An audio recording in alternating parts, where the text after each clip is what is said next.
Good morning students and Assalamu alaikum. I am your teacher Ms. Alishba Khan, subject General Knowledge, level Beginner 1. Today we are going to learn identification of classroom things. My classroom. Now I am going to show classroom things. A whiteboard. Whiteboard. It is a chair. Here is our table. You can use it in the class during work.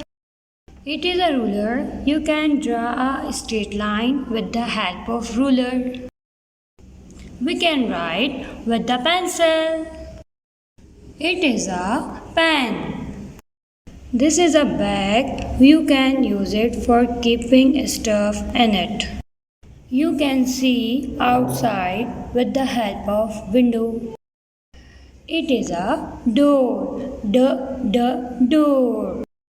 Oh wow, what is this? Can you see this before? Yes, it is a computer. It is very helpful electronic machine. It's make our work easier. And this is your home task topic. Identify the classroom things and do coloring. Thank you for watching. Goodbye. Allah Hafiz.